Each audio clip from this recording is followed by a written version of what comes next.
The Painted Muse by Farah Merani. Teaser. Interior Samara's Tribeca studio. Day. Present day. Patches of color on canvas, so close you can see the individual brushstrokes. Samara Jaffer, late 30s, Indian Muslim, in tight control of every aspect of her life, has in her hand the smallest paintbrush, just a couple of eyelashes held together by a gold band, the handle made of ebony.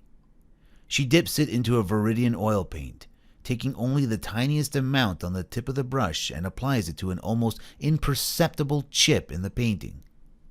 Through her intensive magnifying light, she seamlessly fills in the flaw. Such a beautiful piece, donated by one of our newest patrons, the Patels. Do you know them? The curator doesn't wait for Samara to answer. Vanderhagen was wise to refer you. Samara grimaces at the name as she applies the final touch. And Gulgi was a revolutionary Pakistani artist. She looks to the gallery's curator, female, 50s, full of small fry self-importance, standing in her studio, watching her every move. Samara gives her a reassuring smile. Her assistant, Dusty Lee, 30s, that perfect blend of creative genius and TikTok cool, lays out a felt pad and centers the art. Dusty presents her with the varnish formula and she reaches for a paintbrush. His understanding of the world was rooted in two perspectives, one logical and constructive, the other theoretical and abstract. She dips the brush into the varnish, perfect, and applies the sealant over the entire canvas. Like Picasso, we see him breaking from tradition, using abstraction as a way of commenting on the world around him. The glaze covers the canvas in a glossy opal white. This is the moment Samara loves the most, making sure the sealant is layered evenly over the sensitive colors. The gestural forms and abstract interpretations of Arabic and Urdu calligraphy must have been a shock to an art world not used to seeing such deconstruction of language on canvas. He literally changed the conversation. And he did it with art. Samara finishes the glaze and scans the work for flaws. Pleased with the immaculate results, she hands the brush over to Dusty, who starts the cleaning up process, making sure Samara's work is streak-free. The curator gawks over Samara's shoulder to take a look at the finished product. Let it dry. Greatness takes time to reveal itself. Samara shuts down the bright lights she was using over the painting as flecks of dust appear, floating through the sunlight streak the room. All business, the curator just smiles curtly. I presume an electronic transfer suffices? Samara nods and continues cleaning up their undertaking. Her phone dings. Money received. Relieved, Samara finally has a chance to rub her eyes in exhaustion. Exterior, Samara's Tribeca studio. Day. It's a winter wonderland. As Samara locks up behind her, she and Dusty start walking to the subway. She's fuming. Vanderhagen recommended us? I'm busy restoring an O'Keeffe. You could try my former assistant. She's probably looking for work. What a weasel.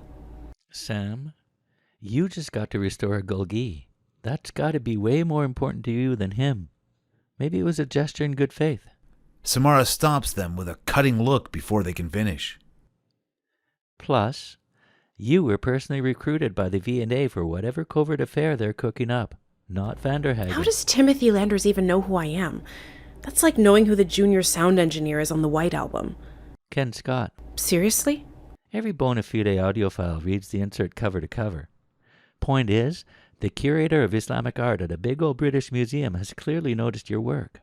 Or you're the affordable choice. Either way, get us a job and we'll show landlords why Vanderhagen threatened legal action when you quit. Samara smirks, acknowledging Dusty's opinion and truth. Interior, commuter train. Day. Samara settles into her seat in the back of the commuter car by the washroom. A text from Dusty pings, and another ping, and a picture of Timothy Landers. You see this Timothy Landers dream boat? They make curators in handsome.